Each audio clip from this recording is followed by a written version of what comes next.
The crack of breaking glass echoed across the ballroom a split second after Daniel's palm slammed across my face. 500 people stopped breathing. Champagne flutes froze halfway to lips. Conversations died in unfinished sentences. Somewhere in the corner, the string quartet kept playing for 2 confused seconds before every musician realized something terrible had happened. My cheek burned. Not because of the pain. Because of the humiliation. My husband, the man I had loved, trusted, defended, and quietly sacrificed for, had just slapped me in front of everyone who mattered to his career. His executives, his investors, his colleagues, his mother, the photographers, the board members, the people who had applauded him only moments earlier. No one moved. No one spoke. Daniel's chest rose and fell rapidly, his face flushed with anger, while shards of crystal glittered across the polished marble floor like scattered ice. I looked at him for several long seconds. Then I reached into my purse. Not for makeup. Not for tissues. For my phone. I unlocked it with steady fingers, opened a conversation that hadn't been used in years, and typed 3 simple words. Come get me. Only my father would understand what those words truly meant. Only he knew the promise hidden behind them. I pressed send. The message showed as delivered. I slipped my phone back into my purse, lifted my eyes toward the ceiling for just a moment, and whispered so quietly that no one else could hear me. Dad, I finally need you. Exactly 15 minutes. That was all it would take. And none of them, not Daniel, not his mother, not anyone standing in that magnificent ballroom, had the slightest idea that their lives were about to change forever. 2 years earlier, if someone had told me my marriage would eventually end with a slap heard across a ballroom, I would have laughed. Not because I believed life was perfect. Because I believed Daniel Morgan was different. We met in the least glamorous place imaginable. A muddy church parking lot outside Cedar Falls, Iowa, only 3 days after catastrophic flooding had destroyed hundreds of homes. Volunteers had arrived from across several states to help families salvage whatever remained. I was carrying bottled water. Daniel was hauling soaked drywall out of an elderly couple's living room. By lunchtime, both of us were covered in mud, exhausted, and arguing over whose turn it was to lift an impossibly heavy washing machine. You know, he said with a grin, wiping sweat from his forehead, you're incredibly stubborn. So are you. I saw it first. I was already carrying one end. He laughed. I guess we're both terrible at giving up. That became our first inside joke. Neither of us ever liked giving up. At least, that was what I believed. For the next several months, we stayed in touch, first through volunteer projects, then weekend coffee, then dinners that somehow lasted until restaurants closed around us. Daniel was charming without trying too hard. He listened when people spoke. He remembered birthdays. He tipped generously. He called his grandmother every Sunday afternoon. He dreamed about building something meaningful instead of merely becoming rich. Those qualities mattered to me far more than expensive watches or luxury cars ever could. Money had never impressed me. Perhaps because I'd grown up surrounded by more of it than I ever wanted. My father, Richard Carter, had spent 40 years building Carter Global into one of America's largest engineering and infrastructure corporations. Bridges, airports, hospitals, renewable energy projects. Our family name quietly existed behind projects that millions of people used every day. Yet almost nobody recognized him.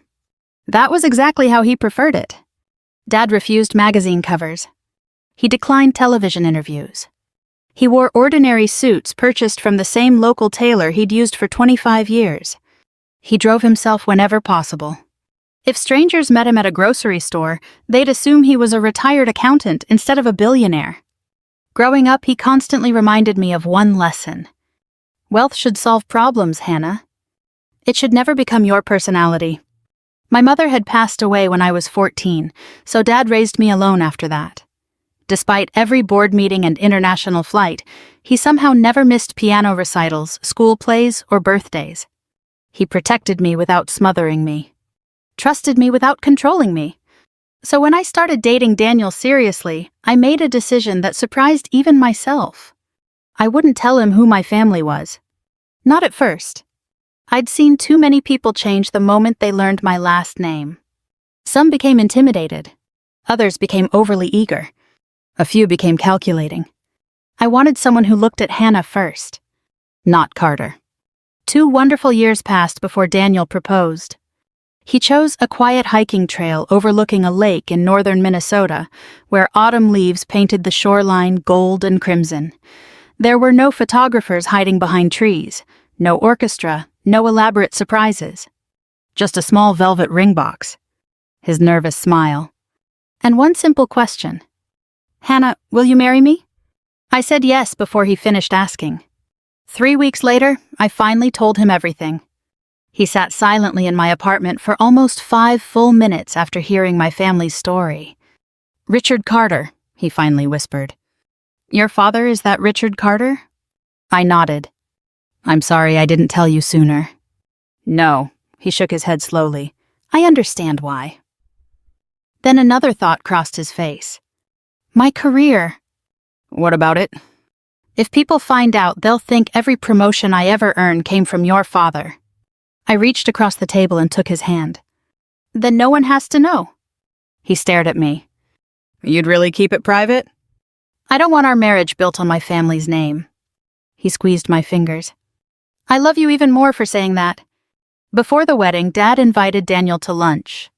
Just the 2 of them. Later that evening, Dad told me exactly how the conversation had gone. "I promised him I would never interfere in your marriage. And I also promised never to interfere in his career." That sounded exactly like my father. Fair, respectful, principled. Then he smiled in that quiet way he always did whenever he was hiding something sentimental. I did tell him one more thing. "What?" "When you were 6 years old, after you got lost for 15 minutes at the county fair, we made a promise." I laughed. "The emergency code. You remember?" "Of course. When I was little, Dad had told me that no matter where he was in the world, if I ever truly needed him, not because of scraped knees or broken toys, but because I genuinely believed I wasn't safe, I could send him 3 specific words. He wouldn't ask questions. He would simply come. I reminded Daniel about that promise, Dad said. What did he think? He smiled. Dad chuckled softly. I suspect he believed it was just an emotional father-daughter tradition. It was much more than that. It was trust. The deepest kind. Several months after our wedding, Daniel applied for an opening at Carter Global. Thousands of applications arrived every year. Competition was fierce. Dad never ordered anyone to hire him. He never bypassed procedures. The only thing he quietly requested from human resources was this: give him an interview. Nothing more. Everything afterward belonged entirely to Daniel. He impressed every interviewer. He worked impossible hours. He volunteered for difficult assignments. He solved problems others avoided. Promotion followed promotion because he earned them. Whenever I asked Dad whether he'd been tempted to help, he always answered the same way. If I interfere, I'll steal his chance to become the man he believes he can be. For a long time, I believed he already was that man. I simply didn't realize success can reveal parts of someone's character that hardship never does. Success didn't change Daniel overnight. That would have been easier to recognize. Instead, it happened the way seasons change. You don't notice the difference from one day to the next, but eventually you look outside and realize the landscape is completely different. The first change seemed harmless. It'll make a better impression, he told me after trading in his dependable sedan for a luxury German car that cost more than our first home's down payment. If you can afford it, that's your decision, I said with a smile. Do you love it? I do. Then I'm happy for you. At the time, I meant every word. Daniel had worked hard. He deserved to enjoy the rewards of his success. The second change was smaller. He began buying custom suits instead of off-the-rack ones. Then came the private business clubs, the expensive watches, the invitations to exclusive golf outings, the dinners where everyone compared vacation homes and investment portfolios instead of talking about their families. I noticed that he laughed differently around those people. A little louder, a little harder, as though he were trying to convince himself he belonged. One Saturday morning, I was loading fresh vegetables into the back of my old SUV after visiting our local farmer's market, when Daniel pulled into the parking lot. He climbed out of his new car wearing sunglasses that probably cost more than my entire outfit. "You still come here?" he asked. "I love this place." He looked around before lowering his voice. "Some of my coworkers shop nearby." So maybe next time use the grocery store." I frowned. "Why?" He hesitated just long enough. "It doesn't exactly fit the image." "The image of what?" "An executive's family." I stared at him. "I've been shopping here since before we met." "I know. The Thompsons grow those tomatoes themselves. Mrs. Alvarez saves peaches for me every summer. I've known half these people for years." "I understand." "No, Daniel." I gently closed the trunk. "I don't think you do." He apologized later that night. He said work had been stressful. He blamed the pressure. I accepted his apology because marriages require grace, and because everyone says things they regret. But afterward, the apologies became more frequent, and the behavior that required them became even more frequent still. Then there was Evelyn. If Daniel changed slowly, his mother never pretended to be anyone else. The first time I met Evelyn Morgan, she looked me up and down with the kind of smile that never reached her eyes. "So," she'd said, stirring sugar into her coffee, "what exactly do your parents do?" "My father owns a business." "What kind?" "Engineering." "Oh." She'd sounded disappointed. Over the following years, that disappointment evolved into open contempt. She had spent her entire life dreaming that her son would marry into wealth. Ironically, he already had. She simply didn't know it. Because I wore simple clothes. Because I rarely wore jewelry beyond my wedding ring. Because I drove an aging SUV that still ran perfectly. Because I preferred community bookstores to luxury boutiques. Because I'd never believed a handbag should cost as much as someone's monthly rent. Evelyn reached exactly one conclusion.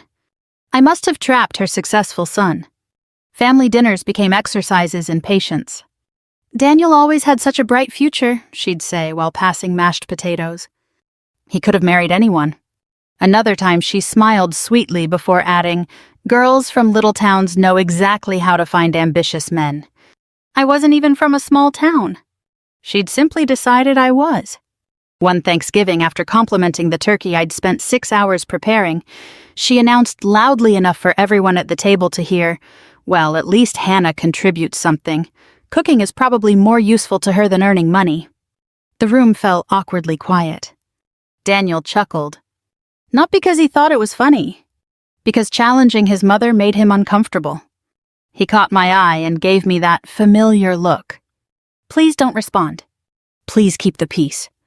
On the drive home, I finally asked, "Why didn't you say anything?" He kept his eyes on the road. "You know how Mom is."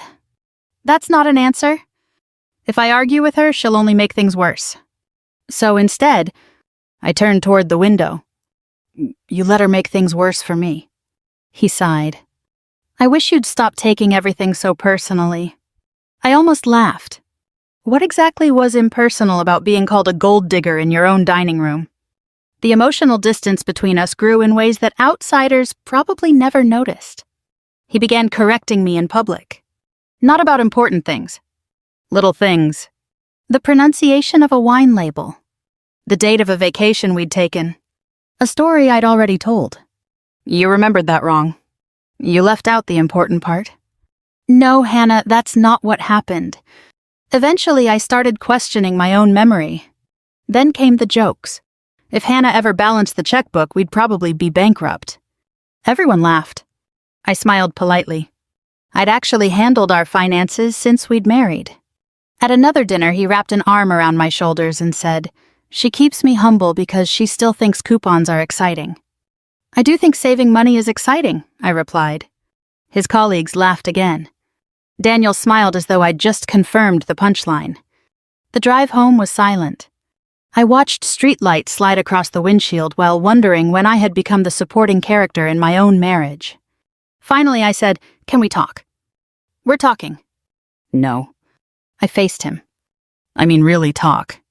He gripped the steering wheel. "What now?" "I think we're drifting apart." "We're busy." "It's more than busy." He didn't answer. "I think we should see a marriage counselor." His jaw tightened immediately. "We don't need therapy." "I think we do. Therapy is for couples who are falling apart." I whispered the words before I could stop myself. "I think we are." He laughed once. Not kindly. "We're fine." "No, Daniel. We're just adjusting to success." Success. He kept using that word as though it explained everything. As though promotions automatically excused pride. As though bigger offices justified smaller acts of kindness. Months passed. I continued hoping the man I married was still somewhere beneath the polished executive. Then came the announcement. Daniel had been promoted to senior vice president. It was one of the youngest appointments in company history. I was genuinely thrilled for him. He'd earned it. Every late night. Every difficult project. Every weekend sacrificed to impossible deadlines. When the company decided to host a formal celebration, I threw myself into helping. I worked with the event planners, reviewed seating charts, coordinated dietary requests, helped select music, spent hours making sure elderly relatives would have comfortable tables close to the stage. No one asked me to. I simply wanted my husband to have a night he'd remember forever. A week before the event, Dad invited me to lunch. He never mentioned that he had personally approved Daniel's promotion after reading years of exceptional performance evaluations. Instead, he simply smiled over his coffee. "You seem happy." "I am." "You sound proud of him." "I really am." Dad nodded thoughtfully. "Good." Then after a pause, he added, "Leadership isn't measured by how high someone climbs." I smiled. "I know. It's measured by how they treat the people who can't help them climb any higher." At the time, I thought he was offering fatherly wisdom. Looking back, I sometimes wonder whether experience had already taught him to recognize warning signs that love had blinded me to. The ballroom was booked. The guest list exceeded 500 people. Executives from across the country confirmed their attendance. Investors. Community leaders. Board members. Business partners. Photographers. Everyone would be there to celebrate Daniel Morgan's extraordinary future. I spent weeks making sure everything would be perfect. I never imagined I was actually preparing the stage where my marriage would end. The ballroom looked like something from an old Hollywood film. Crystal chandeliers cast warm light across polished marble floors, white orchids lined the stage, and a jazz quartet played softly while waiters floated through the crowd carrying silver trays filled with champagne. Every table was dressed in ivory linen. Every place setting gleamed. The company had spared no expense. As I stood near the entrance greeting guests, I felt something I hadn't experienced in months. Hope. Maybe tonight would be different. Maybe this celebration would remind Daniel where he came from. Maybe we'd laugh together again the way we used to after muddy volunteer days and cheap takeout dinners. For a little while it almost seemed possible.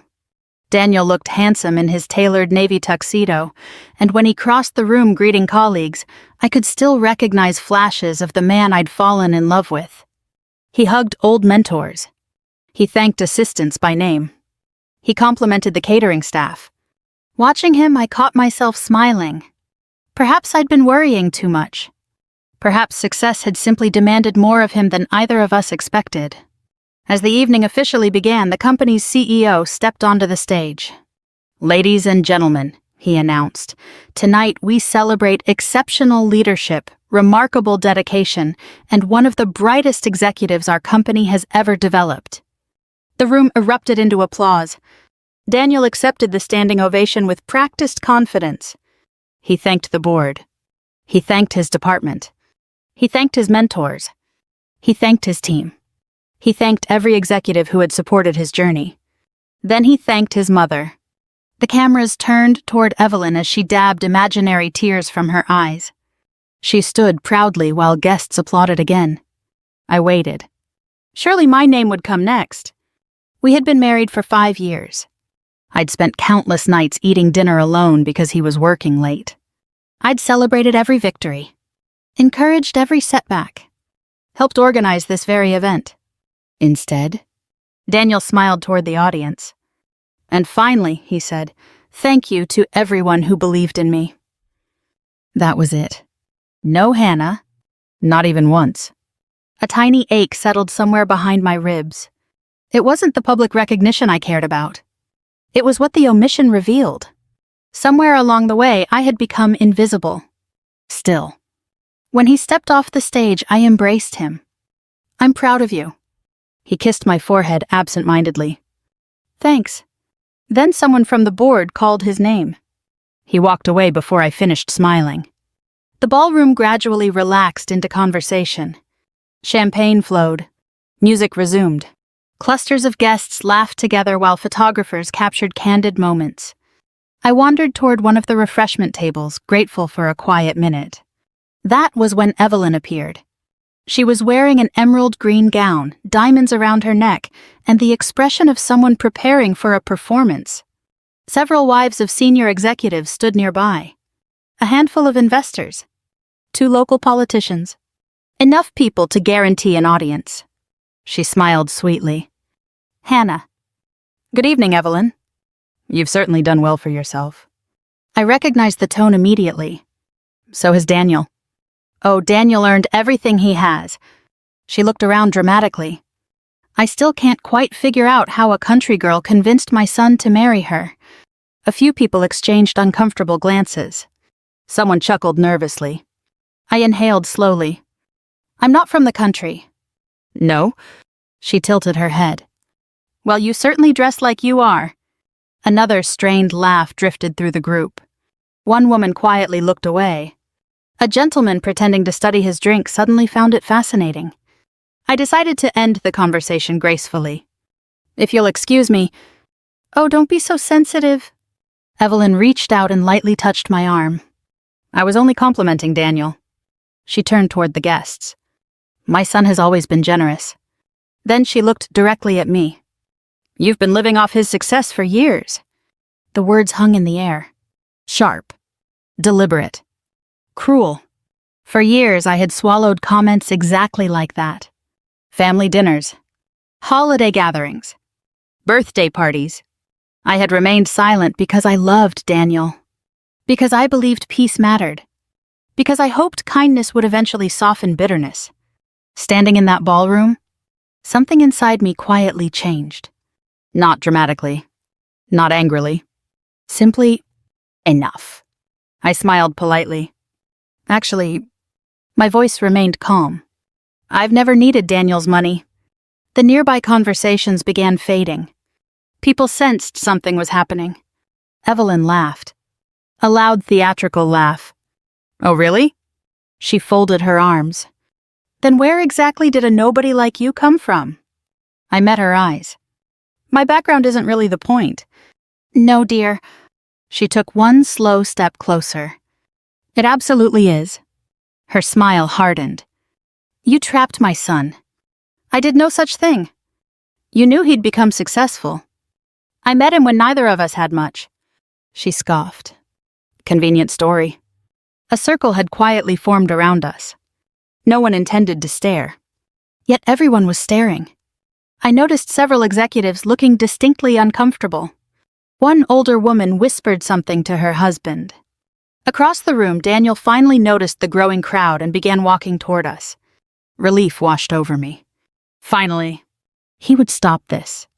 He arrived beside us, wearing the polished smile executives perfect over years of negotiations. "What's going on?" Evelyn answered first. "Your wife has decided to embarrass me." I opened my mouth. Daniel didn't even look at me. "Hannah." His voice was low. "What happened?" "I simply told your mother that—" He interrupted. "Just apologize." I blinked. "What?" "Apologize." I stared at him, certain I'd misunderstood. "You don't even know what happened." "It doesn't matter." "It matters to me." He finally met my eyes. His expression wasn't angry yet, only impatient. Hannah, your mother publicly called me a gold digger. I'm asking you to let it go. I've been letting it go for years. Several nearby guests shifted awkwardly. Daniel glanced around, clearly aware of the audience. Don't do this here. I didn't start this here. Hannah. His voice sharpened. Apologize. Something inside me became perfectly still. For the first time since we'd met, I refused. No. The single word surprised even me. Daniel frowned. What did you say? I spoke quietly. Clearly. I'm done apologizing for things I didn't do. Silence. Even the jazz quartet seemed to falter. Evelyn looked horrified that I'd challenged her. Daniel's face flushed crimson. Years of carefully controlled frustration, pride, embarrassment, and ego seemed to collide all at once. He grabbed the crystal wine glass from a passing server. For one impossible second, I thought he was simply going to walk away. Instead, he hurled it downward with all his strength. The glass exploded against the marble floor. The sound echoed through the ballroom like a gunshot. 500 conversations died instantly. Heads turned from every direction. The musicians stopped playing. Someone gasped. Daniel took one step toward me. His breathing was uneven. His eyes burned with rage. Hannah. I barely had time to register the warning. His hand struck my face so hard my head snapped sideways. The impact echoed louder in my memory than the shattering glass. Pain spread across my cheek. But shock spread much farther. No one moved. One waiter froze mid-step, still holding a tray of champagne. A photographer slowly lowered his camera. An elderly board member looked physically ill. Somewhere in the back of the ballroom, a woman whispered, "Oh my God!" Daniel stared at his own hand as though he couldn't believe what he'd done. Evelyn said nothing. Not one word. I slowly raised my fingertips to my cheek. It was already swelling. My wedding ring caught the light as my hand trembled ever so slightly. Not from fear, from disappointment. I looked at Daniel. Really looked at him. The ambitious volunteer I'd met in a flooded neighborhood was gone. Standing before me was a man who believed power entitled him to humiliation. Who believed silence meant permission. Who believed love would always endure one more insult. He was wrong. Without saying a word, I reached into my purse. Guests watched every movement. I removed my phone, unlocked it, opened one conversation. 3 words. Come get me. I pressed send. The message disappeared. I slipped the phone back into my purse. Daniel finally found his voice. What are you doing? I met his eyes one last time. My voice was calm enough to frighten several people standing nearby. He'll come. No one understood what I meant. No one. Except me. And somewhere across the city, the only man who had ever promised that if I truly needed him, he would come without asking a single question. The clock had started. 15 minutes. That was all the time Daniel Morgan had left before he learned the truth about the woman he had just struck. No one knew what to do. The silence that followed the slap felt heavier than the marble columns surrounding the ballroom. Hundreds of guests remained exactly where they were, as though any sudden movement might shatter whatever fragile dignity still lingered in the room. Daniel finally cleared his throat. Hannah. His voice had lost its confidence. I lost my temper. I looked at him without speaking. He took a hesitant step closer. Let's go somewhere private. No. The word wasn't loud. It didn't need to be. His jaw tightened. You're making this worse. I almost smiled. No. He had already done that. A few executives quietly escorted their spouses toward the edges of the ballroom, giving us space while pretending they weren't watching. Conversations resumed in whispers that lasted only a few seconds before dying again. Someone offered me a napkin. Someone else quietly asked whether I needed ice. I thanked them both. My cheeks still burned, but the pain no longer mattered. The humiliation had already reached its limit. Daniel glanced around at the sea of faces. He understood exactly what they were seeing. Not an accomplished executive. Not the newly promoted senior vice president. A man who had struck his wife in public. His mother finally broke the silence. Oh, honestly. She waved one dismissive hand. She provoked you. Several people turned toward her in disbelief. What? Evelyn continued. Marriages have arguments. No one answered. Even those who had politely tolerated her for years looked uncomfortable. Daniel rubbed both hands across his face. Mom, please. She frowned. What? This isn't helping. For the first time all evening, she looked genuinely confused. She still believed the real problem was embarrassment. Not violence. Not cruelty. Embarrassment. A security supervisor quietly approached Daniel. Sir, would you like us to clear the room? Daniel shook his head. No. He forced an uneasy smile toward the guests. Ladies and gentlemen, I apologize. My wife and I had a private disagreement. Private. The word echoed in my mind. Nothing about what he'd done had been private. He had chosen an audience. Now he wanted privacy only because the audience no longer admired him. The ballroom doors remained closed. The large antique clock mounted near the entrance ticked softly. 1 minute. 2. 5. 7. I wasn't counting because I doubted my father. I was counting because I'd spent my entire childhood believing that promise, and now, after nearly 3 decades, I was finally testing it. At exactly the 15th minute. The ballroom doors opened. No one announced him. No spotlight followed him. Richard Carter simply walked inside wearing a charcoal gray suit that looked almost ordinary. He carried no bodyguards, no assistants, no entourage, just a simple leather briefcase in one hand. His silver hair was neatly combed, his expression calm, measured. The room barely noticed him at first. Daniel did. His face brightened with visible relief. Richard.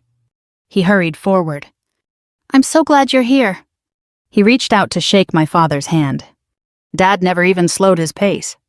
He walked directly past Daniel as though he hadn't spoken. That single moment unsettled the room more than any dramatic confrontation could have. My father stopped in front of me. His eyes immediately found the outline of fingers still visible across my cheek. He didn't gasp. He didn't shout. He simply looked. Anyone who truly knew Richard Carter understood something about him. The quieter he became, the more serious the situation was. He lifted one hand and gently brushed a loose strand of hair away from my face. His fingertips barely touched my skin. Hannah. I'm okay.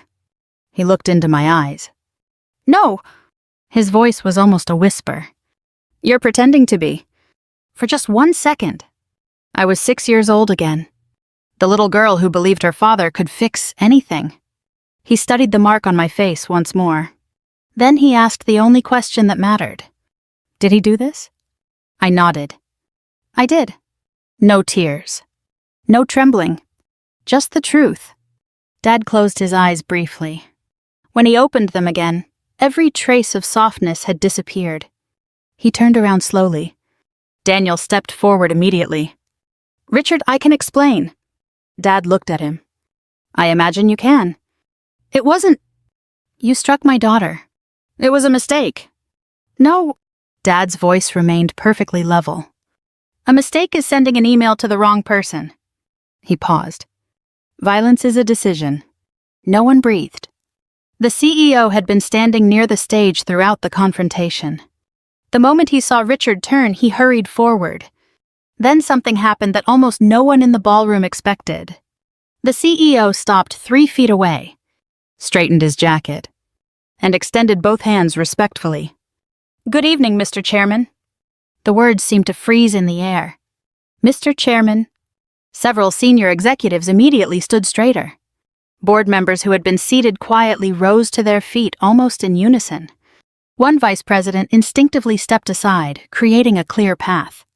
Whispers spread across the ballroom. Chairman? What did he say? Mr. Carter? Daniel looked from the CEO to my father and back again. His face slowly lost all color.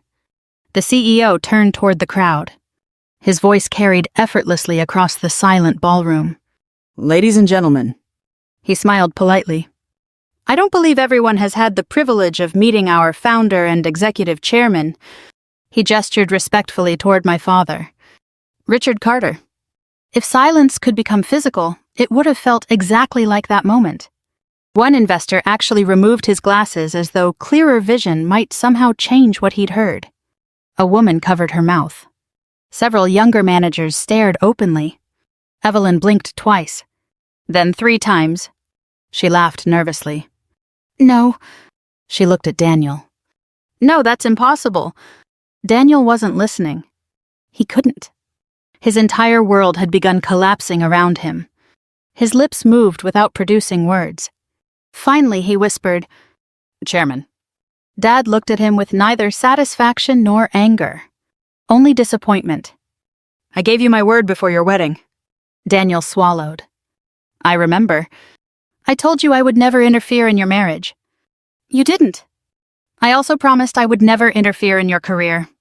Another nod. You kept that promise. I did. Dad glanced around the ballroom. So everyone here understands exactly what happened. He folded his hands behind his back. When Daniel applied to Carter Global years ago, Human Resources rejected his resume during the initial screening process. Daniel closed his eyes. He had never known.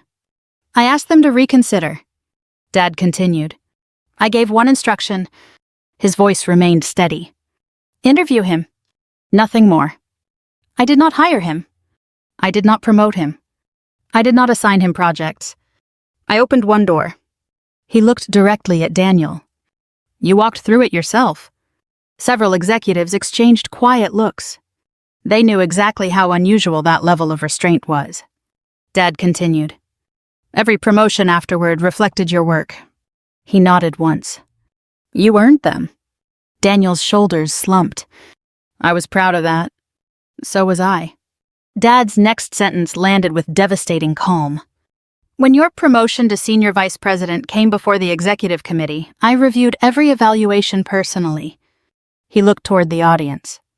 Every report described Daniel Morgan as intelligent, disciplined, ethical, a leader others trusted. He paused.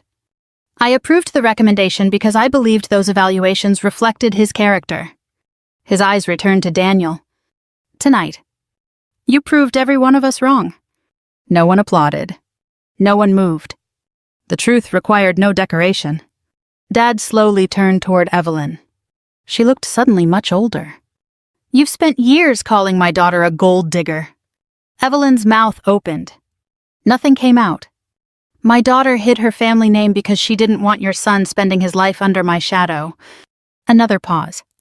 She loved him enough to protect his pride. Evelyn's knees visibly weakened. One nearby guest instinctively reached out to steady her. She barely noticed. She whispered. I didn't know. No, Dad answered quietly. You never bothered to ask. He turned toward the CEO. The CEO gave a single nod, then addressed the ballroom in the formal tone reserved for official corporate announcements. Effective immediately. He looked toward Daniel. Your appointment as senior vice president is rescinded pending a formal ethics investigation. A murmur swept through the room. The CEO continued. Until that investigation is complete, you are relieved of all executive responsibilities. Daniel stared in disbelief. You're firing me? No. The CEO answered evenly. We are holding you accountable. 2 security officers approached. Neither touched him. Neither raised a hand.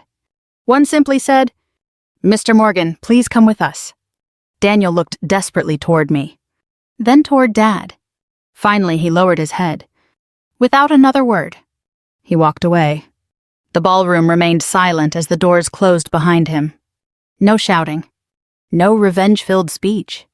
No public humiliation beyond the consequences he had chosen for himself. Only the unmistakable weight of character revealed. Dad looked at me again. His voice became gentle once more.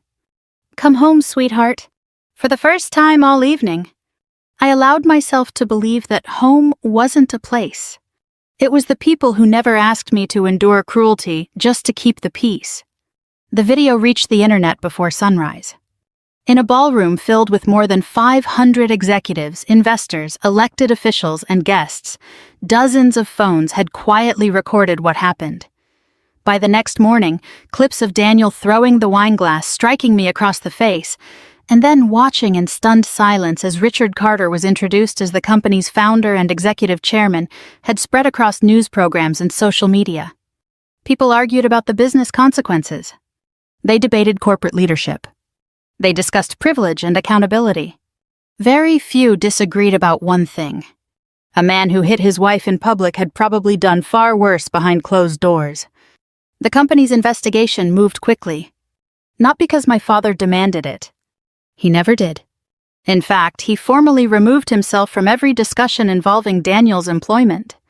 "The investigation," he told the board, "must be fair enough that no one can claim it was influenced by me." Independent attorneys interviewed everyone who had witnessed the incident. Servers, musicians, security officers, photographers, executives, board members. Guests I had never even met before voluntarily contacted the company to provide statements. Several admitted they had noticed Daniel's increasingly disrespectful treatment of me over the previous 2 years at company functions. One executive's wife quietly confessed, "I kept wondering if I should have said something." I smiled sadly. So did I. The investigation uncovered nothing illegal before the assault. Daniel had not stolen money. He had not manipulated financial reports. His business performance remained exactly as impressive as everyone had believed. That somehow made everything even sadder. Talent had never been his problem. Character was. 3 weeks later, the board released its decision. Daniel Morgan's employment with Carter Global was terminated for violating the company's leadership standards, engaging in workplace misconduct during an official corporate function, and bringing disrepute upon the organization. The announcement was only 3 pages long. It never mentioned my name. It didn't need to. The facts spoke clearly enough. The legal system moved more slowly. I cooperated fully with law enforcement, answered every question honestly, and declined every opportunity to exaggerate what had happened. The truth was sufficient. Daniel accepted responsibility for the assault. His attorney negotiated through the normal legal process, and the court imposed the consequences required by law. Justice didn't erase what happened. It simply acknowledged that what happened mattered. About a month after the incident, I filed for divorce. Walking into the courthouse alone felt strangely peaceful. For years, I had confused endurance with loyalty. I finally understood they weren't the same thing. Real loyalty can survive disagreement. It cannot survive abuse. Daniel wrote to me several times while the legal proceedings continued. The first letter blamed stress. The second blamed alcohol. The third blamed his mother. The fourth blamed himself. Only the fifth sounded honest. It contained no excuses, no explanations, just one sentence.